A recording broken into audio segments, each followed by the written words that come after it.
Morning students. आज हम जो टॉपिक पढ़ने जा रहे हैं उस टॉपिक का नाम है डीसी मोटर।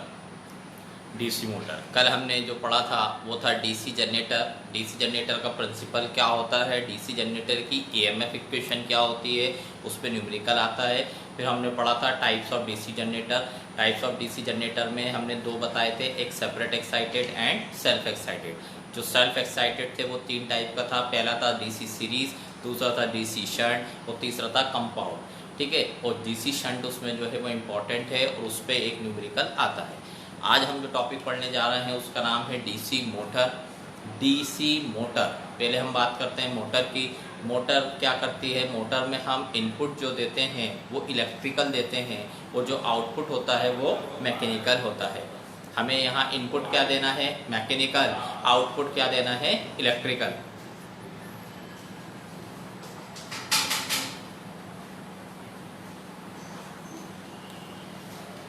इनपुट हमें देना है इलेक्ट्रिकल और आउटपुट देना है मैकेनिकल।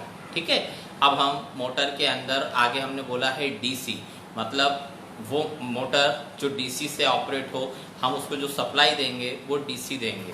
अब डीसी हमें कहाँ मिलती है? जैसे हमने बैटरी देखी, बैटरी में जो सप्लाई होती है वो डीसी होती है। तो जो छोटे छोटे जो कैलकुलेटर होते हैं, टॉयज होते हैं, उनमें जो मोटर लगी रहती है वो मोटर होती है डीसी मोटर। तो सबसे पहले हमें देखना है basic principle of DC motor कि डीसी मोटर कैसे घूमती है। तो पहले भी मैंने बताया कि इसमें हमें 3 पॉइंट्स ध्यान रखना है डीसी मोटर में, कि डीसी मोटर में हम सप्लाई देंगे डीसी को और बीच में जो रोटर होगा वो क्या होगा? घूमेगा। ठीक है, तो इधर देखिए यहाँ पर दो पोल है नॉर्थ एंड साउथ, दो पोल है नॉर्थ एंड साउथ। इनके बीच में ये पूरा है रोटर या आर्मेचर। ये वाला पूरा पोर्शन कहलाता है आर्मेचर। इसमें बीच में मैंने यहाँ नीचे ये दिख रहा है ये कहलाता है बेरिंग। ठीक है, हमने क्या किया, जो आर्मेचर होते हैं उनमें बहुत सारे कंडक्टर होते हैं, स्लॉट्स होते हैं, तो एक कंडक्टर हमने यूज किया है। यहाँ पर हमने जो एक कंडक्टर लिया है वो ये दिखाया है हमने इस गोले से। तो यहाँ हमने ये कंडक्टर प्लेस किया है, ये पूरा आर्मेचर है और उस आर्मेचर में हमने अभी माना कि एक कंडक्टर रखा है। ठीक है, यहाँ पर हमने पोल लिए, एक नॉर्थ पोल और दूसरा साउथ पोल। तो नॉर्थ से फ्लक्स निकलता है और साउथ पर जाता है। तो ये जो एरिया है ये चुंबकीय क्षेत्र वाला एरिया है, मैग्नेटिक फील्ड वाला एरिया है। इसमें हमने क्या किया कि इस कंडक्टर को रख दिया है। ठीक है, जब हमने इस कंडक्टर को रखा, किसी चुंबकीय क्षेत्र में किसी करंट कैरिंग कंडक्टर को रखा है, तो इस कंडक्टर पर एक फोर्स प्रोड्यूस होगा, एक बल उत्पन्न होगा। ठीक है, बल का मतलब ये होता है, जैसे सपोज ये पेन है, इस पेन को ऐसा अगर मैं धकेलूं तो इस पे क्या लग रहा है? फोर्स लग रहा है। तो ऐसे ही इस कंडक्टर पर एक फोर्स प्रोड्यूस होगा। चुंबकीय क्षेत्र में यदि कोई करंट कैरिंग कंडक्टर रखा है तो उस कंडक्टर पर एक फोर्स प्रोड्यूस होता है। उस फोर्स का डायरेक्शन हम फ्लेमिंग लेफ्ट हैंड रूल से निकालते हैं। अब फ्लेमिंग लेफ्ट हैंड रूल क्या कहता है वो देखते हैं। पहले फ्लक्स हमारा ऊपर से नीचे आ रहा है, मतलब नॉर्थ से साउथ। यहाँ ये जो फ्लक्स है ये ऊपर से नीचे आ रहा है। तो हम बात कर रहे हैं अभी फ्लेमिंग लेफ्ट हैंड रूल की। तो लेफ्ट हैंड रूल में देखिए क्या होता है, इसमें जो मिडिल फिंगर होती है ये बताती है डायरेक्शन ऑफ करंट। ठीक, ये इंडेक्स फिंगर जो है ये बताती है डायरेक्शन ऑफ फ्लक्स, और ये जो थंब होता है ये बताता है डायरेक्शन ऑफ फोर्स। पहली करंट, दूसरा फ्लक्स, तीसरा थंब। ये middle finger direction of current, ये इंडेक्स फिंगर क्या बताएगी? फ्लक्स का डायरेक्शन, और थंब क्या बताएगा? Direction of force. तो अभी हमें क्या करना है, फ्लेमिंग लेफ्ट हैंड रूल में हाथ को ऐसा रखना है। उसका रीजन ये है, हमें ये जो चीज है इंडेक्स फिंगर जो है ये हमारी फ्लक्स बताती है, और फ्लक्स का डायरेक्शन कहाँ है? नॉर्थ से साउथ, मतलब नीचे। तो हमें ये लेफ्ट हैंड को ऐसा रखना है, फ्लक्स नीचे जाएगा, करंट अंदर जाएगी, और ये जो थंब होगा ये हमारा, आप लोगों का, मेरा सबका लेफ्ट हैंड साइड में जो है फोर्स लगेगा। तो यहाँ पर जब आप ऐसे रखोगे तो करंट अंदर जाएगी, फ्लक्स नीचे जाएगा, और ये जो कंडक्टर है, इस कंडक्टर पर जो फोर्स लगेगा वो लेफ्ट हैंड साइड लगेगा। किस लॉ से? फ्लेमिंग लेफ्ट हैंड रूल से। ठीक है। अब यहाँ पर ये जो आर्मेचर है, ये जो आर्मेचर है पूरा, ये आर्मेचर एक शाफ्ट पे बना रहता है। एक शाफ्ट होती है, गोल लोहे की राड होती है, उसके ऊपर हमने पहले क्या करा, एक बेरिंग लगाया। बेरिंग के ऊपर हमने पूरे आर्मेचर स्लॉट्स और कंडक्टर लगाए। तो अगर हमने बेरिंग पे पूरी वाइंडिंग की हुई है और एक कंडक्टर पे फोर्स इस साइड लग रहा है, इस साइड लग रहा है, और ये बेरिंग पे है, तो बहुत सारे कंडक्टर होते हैं इसके अंदर। तो हर कंडक्टर बहुत सारे कंडक्टर सभी अपना फोर्स कहाँ लगाएंगे? लेफ्ट हैंड साइड लगाएंगे। तो ये वाली जो चीज है ये क्या होगी? घूमना शुरू कर देगी। ठीक है। तो इसमें 3 पॉइंट्स आपको याद रखना है डीसी मोटर में। पहला point, if A current carrying conductor is put in magnetic field, a force is produced on it. पहला पॉइंट, यदि कोई धारावाही चालक किसी चुंबकीय क्षेत्र में रखा है तो उस पर एक बल उत्पन्न होगा, प्रोड्यूस होगा या लगेगा। दूसरा पॉइंट ध्यान रखना है, if the direction of the force is given by Fleming left hand rule. दूसरा पॉइंट। तीसरा point, if the conductor is free, FREE, free किस कारण हो रहा है? बेरिंग के कारण हो रहा है। If the conductor is free, the rotation in the direction of the force. If the conductor is free, then rotation in the direction of the force. जिस डायरेक्शन में फोर्स लग रहा है उस डायरेक्शन में क्या होगा? ये कंडक्टर घूमना शुरू कर देगा। तो आपने यहाँ सप्लाई कौन सी दी है? डीसी। और आपको आउटपुट में क्या मिल रहा है? डीसी सप्लाई दी है, इलेक्ट्रिकल सप्लाई दी है, और आउटपुट में आपको मिल रहा है मैकेनिकल आउटपुट। तो इन मोटर के अंदर इनपुट देते हैं इलेक्ट्रिकल, आउटपुट होता है मैकेनिकल, और जनरेटर में इनपुट होता है मैकेनिकल और आउटपुट होता है इलेक्ट्रिकल। तो ये जो हमने अभी बताया ये है डीसी मोटर का प्रिंसिपल। इसमें 3 पॉइंट आपको ध्यान में रखना है, ये डायग्राम बनाना है, और यहाँ हम फिर सप्लाई देते हैं। सप्लाई हम कैसी देंगे इस मोटर को? डीसी देंगे। तो 3 पॉइंट्स आपको याद रखना है, सिर्फ ये बना लीजिए। और यहाँ एक फिर अभी इतना बनाइए, फिर आगे बात करते हैं। सभी लोग अपनी ब्रांच एंड रोल नंबर डालिए।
अब मोटर के अंदर जनरेटर की जो EMF इक्वेशन होती थी वो होती थी Eg बराबर P∅Nz/60A। ऐसे ही मोटर की होती है। तो मोटर में हम यूज करते हैं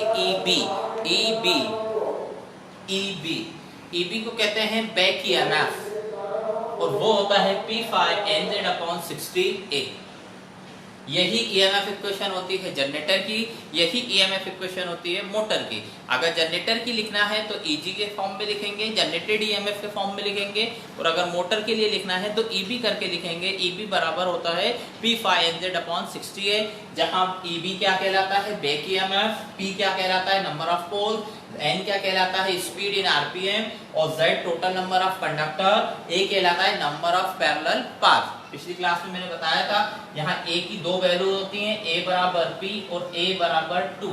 A बराबर P कब होगा लेफ्ट वाइंडिंग में, और A बराबर 2 कब होगा वेव वाइंडिंग में। यहाँ ये चीज हमको पता होनी चाहिए, इसको भी उतार लीजिए। यही मोटर की ईएमएफ इक्वेशन होती है।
यहाँ पर ये देखिए ईबी के लिए अब मोटर में जो इनपुट होता है वो यहाँ होता है, मोटर में V पर होता है इनपुट, ईबी पर होता है आउटपुट।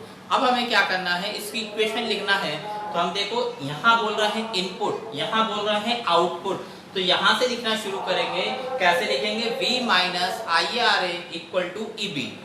V से स्टार्ट करेंगे, उसमें से हम आर्मेचर वोल्टेज ड्रॉप माइनस करेंगे IARA इक्वल टू में यहाँ क्या मिलेगा हमें EB।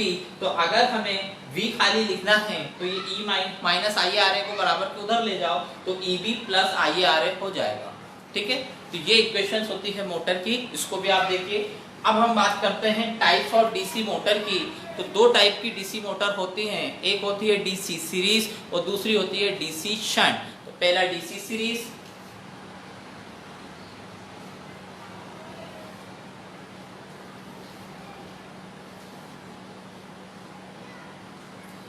सेम यहाँ अपन इस जगह लिखेंगे EB, इधर लिखेंगे RSE। यहाँ से करंट जाएगी, उस करंट को बोलते हैं IA। कौन सी करंट कहलाती है, आर्मेचर करंट। IA कहलाता है आर्मेचर करंट। इक्वेशन लिखना है इसकी, यहाँ से स्टार्ट करके चलना V से। इनपुट यहाँ होगा, आउटपुट यहाँ होगा, तो V वहां से चले तो हमें क्या दिख रहा है, यहाँ पर दिख रहा है IARAC।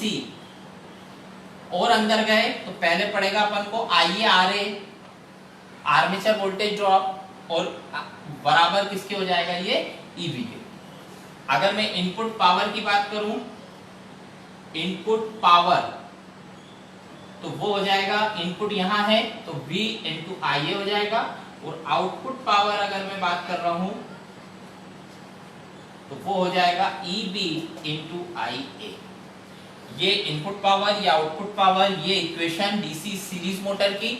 और ये है डीसी सीरीज मोटर का सर्किट डायग्राम। और डीसी सीरीज मोटर कहाँ यूज की जाती है, ट्रैक्शन के अंदर यूज की जाती है। रेल के अंदर जो इंजन यूज किया जाता है उनमें जो मोटर यूज की जाती है, इंजन के अंदर जो मोटर लगी रहती है वो होती है डीसी सीरीज मोटर। और क्यों यूज करते हैं इसको, क्योंकि ये इसका स्टार्टिंग टॉर्क जो होता है बहुत ज्यादा होता है। स्टार्टिंग टॉर्क बल आघूर्ण जो होता है इसका बहुत ज्यादा होता है, इसलिए रेल के अंदर जो इंजन है, जो ट्रैक्शन है, उसमें हम कौन सी मोटर यूज करते हैं, डीसी सीरीज मोटर यूज करते हैं। जल्दी से इसको बना लीजिए।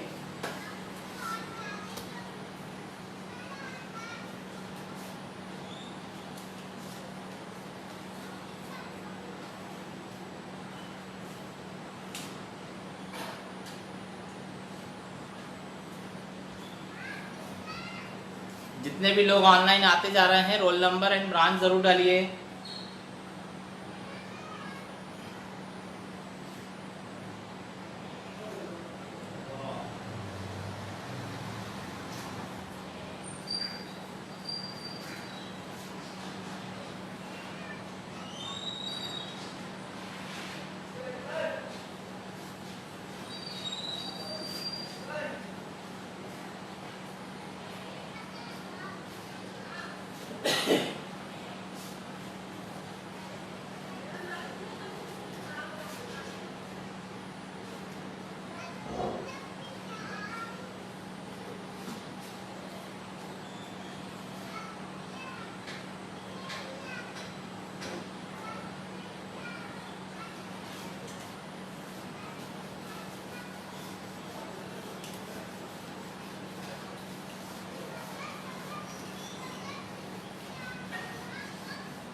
अब आती है दूसरी डीसी शंट मोटर।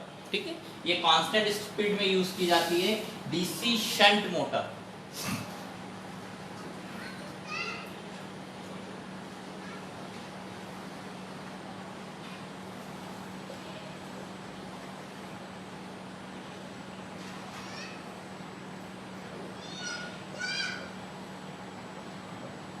RSH, यहां से करंट आएगी, इस करंट को बोलेंगे IL।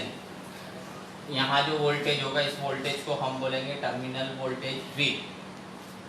ठीक है, देखिए मोटर में यहाँ इनपुट होता है, यहाँ आउटपुट होता है। जनरेटर में यहाँ इनपुट होता है, यहाँ आउटपुट होता है। तो यहाँ से अब करंट इसमें आएगी क्योंकि मोटर में हम सप्लाई देते हैं। जब IL वहां से आ रहा है, जब IL उधर से आया तो IL अब दो भागों में डिवाइड होगा किरचॉफ करंट लॉ से। तो यहाँ जो करंट जाएगी उस करंट को कहेंगे ISH, और इधर जो करंट जाएगी उस करंट को हम कहेंगे IA। तो यहाँ से एक फॉर्मूला हमें पता चल रहा है, वो ये कि IL बराबर होगा IA प्लस ISH। ये दो भागों में ये वाली करंट डिस्ट्रीब्यूट हो गई। तो यहाँ से अगर मुझे IA की वैल्यू निकालना है तो IA बराबर कितना हो जाएगा, ये हो जाएगा IL माइनस ISH। ये पहला फॉर्मूला मोटर में आपको याद रखना है। जनरेटर में यहाँ बीच में प्लस था, मोटर में यहाँ क्या आएगा, माइनस आएगा। अब अगली स्टेप देखिए, यहाँ से लेके यहाँ तक जितना भी वोल्टेज होगा वो इस वोल्टेज के बराबर होगा, और यहाँ पर जितना वोल्टेज है वो इस वोल्टेज के बराबर होगा। तीनों एक दूसरे के क्या होंगे, इक्वल होंगे। क्यों होंगे, क्योंकि ये पैरेलल सर्किट है और पैरेलल में जो वोल्टेज होता है वो सेम होता है। तो यहाँ पर देखिए, यहाँ से लेके यहाँ तक का वोल्टेज कितना होगा, यहाँ से यहाँ तक का वोल्टेज। तो हम लिखेंगे EB प्लस IRA, माइनस नहीं होगा, यहाँ प्लस होगा, बराबर होगा ISH इंटू RSH, बराबर होगा V के, और V बराबर होगा IL इंटू RA। ये सब एक दूसरे के बराबर होंगे पैरेलल में। यहाँ पर प्लस आएगा। अब हम अगली स्टेप में देखिए, EB प्लस IARA बराबर V लिख सकते हैं। ये V, मुझे EB की वैल्यू निकालनी है तो EB बराबर होगा V माइनस IARA। जनरेटर के केस में यहाँ प्लस था, जनरेटर के केस में यहाँ प्लस था। हमें ये वाली वैल्यू निकालने को पूछता है क्वेश्चन में, EB की वैल्यू निकालने को आती है, इस IA की वैल्यू आएगी, EB निकालने की वैल्यू आएगी। जनरेटर अगर मोटर की कोई क्वेश्चन आता है डीसी शंट मोटर पे तो ये दो चीजें पूछेगा।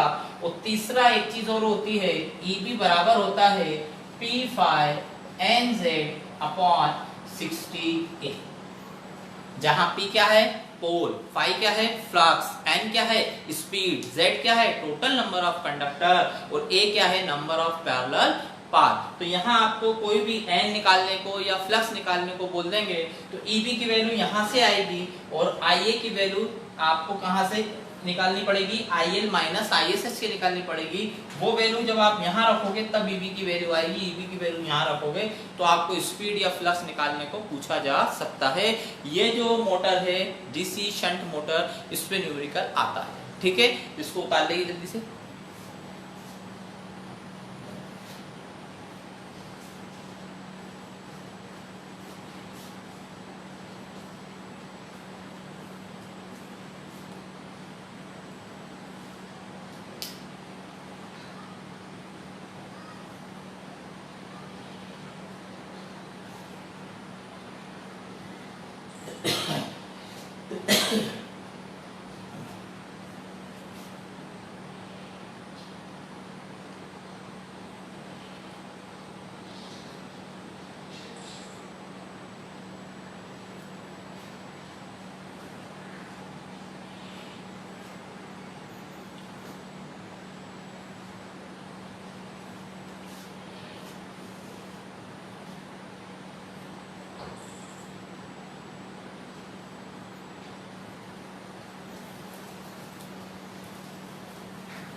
ये मोटर के लिए इक्वेशन बनानी है। यहाँ मोटर की इक्वेशन कितनी होगी, V minus IA equal to EB। इसको रीअरेंज करके लिखते हैं। यहाँ लिख रहा हूँ, इधर देखिए, EB को पहले लिख रहा हूँ, वो होगा V माइनस IA। EB की वैल्यू हम अगर लिखते हैं, EB हमें मालूम है वो होती है P5NZ अपॉन 60A बराबर होगा V माइनस IA। अगर मुझे n की वैल्यू निकालनी है तो n बराबर कितना हो जाएगा, V minus IA into 60A upon n की वैल्यू चाहिए तो P5 और Z। ये मैंने क्या किया, हमने क्या करना है कि स्पीड को देखना है कि स्पीड किन किन फैक्टरों पर डिपेंड करती है। तो किसी भी मोटर के अंदर कौन कौन सी चीज़ें कांस्टेंट होती हैं हम वो देखते हैं। जो नंबर ऑफ पैरेलल पाथ होते हैं वो कांस्टेंट होते हैं, P जो पोल होते हैं वो कांस्टेंट होते हैं, Z total number of conductor वो कांस्टेंट होते हैं। तो जो n आता है वो n is proportional to V minus IA upon 5। ये आपको ध्यान रखना है कि किन किन कौन कौन से फैक्टर्स ऐसे हैं जिनसे स्पीड कंट्रोल होती है। टॉपिक का नाम speed control of DC motor. कौन कौन से फैक्टर्स या कौन कौन से ऐसे चीज़ें हैं जिनको हम बढ़ाएं या कम करें तो हमारी स्पीड भी कंट्रोल हो जाए। तो पहला एग्जांपल तो आपको मालूम है, सप्लाई वोल्टेज, टर्मिनल वोल्टेज। जैसे घर में आपने देखा कि अगर वोल्टेज तेज आता है तो फैन ज़्यादा तेज चलता है, मंदा आता है, वोल्टेज कम आता है तो फैन जो है धीरे चलता है। मतलब स्पीड और टर्मिनल वोल्टेज, पहला point speed and terminal voltage, तो n is proportional to V। पहला पॉइंट आपको ये याद रखना है, n is proportional to V, मतलब जितना वोल्टेज बढ़ाओगे उतनी स्पीड बढ़ेगी। दूसरा पॉइंट यहाँ आता है RA कहलाता है आर्मेचर रेजिस्टेंस। जैसे आपने रेगुलेटर में देखा होगा तो रेजिस्टेंस और वोल्टेज स्पीड के बीच में क्या रिलेशन रहता है, n is proportional to 1 upon RA। मतलब जितना रेजिस्टेंस ज्यादा होगा उतनी स्पीड कम होगी, जितना रेजिस्टेंस कम होगा उतनी स्पीड ज्यादा होगी। ठीक है, क्योंकि यहाँ पर देखिए अगर आपने RA को बढ़ाया तो IA के साथ मल्टीप्लाई करोगे तो टोटल वोल्टेज में से वो माइनस हो जाएगा। जब बस ही माइनस होगा तो आउटपुट कम मिलेगा तो हमारी स्पीड क्या होगी, कम हो जाएगी। अगर RA को आप कम रखोगे तो टर्मिनल वोल्टेज जो सप्लाई वोल्टेज है अपना, उस सप्लाई वोल्टेज में से थोड़ा सा कम होगा। जैसे ही थोड़ा सा कम होगा तो आपको क्या मिलेगा, जो स्पीड मिलेगी वो ज्यादा मिलेगी। इसीलिए इनवर्सली प्रोपोर्शनल टू बोलते हैं। और तीसरा होता है जो स्पीड कंट्रोल में, वो होता है n is proportional to 1 upon 5। 5 क्या है, फ्लक्स है।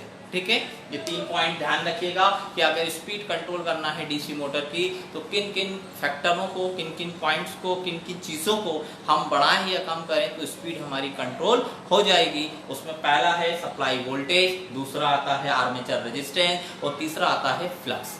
ठीक है, इतना उतार लीजिए जल्दी से।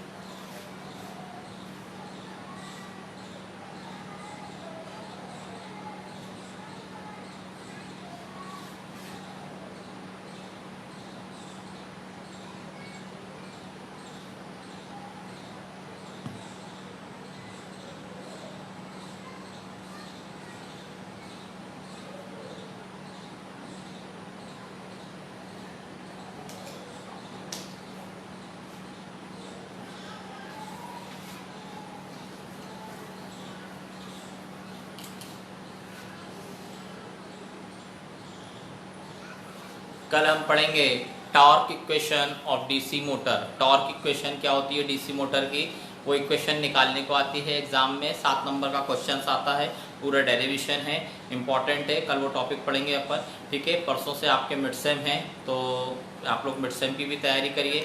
कुछ प्रैक्टिस सेट में आप लोगों को डेली का दे रहा हूँ, तो आप लोग उनको सॉल्व करें ताकि एक आइडिया हो जाए। ठीक है, आप लोग टेस्ट की भी तैयारी करें, मिड सेम जो सेकंड होने जा रहा है उसकी भी तैयारी करें। ठीक है, ओके, थैंक्स।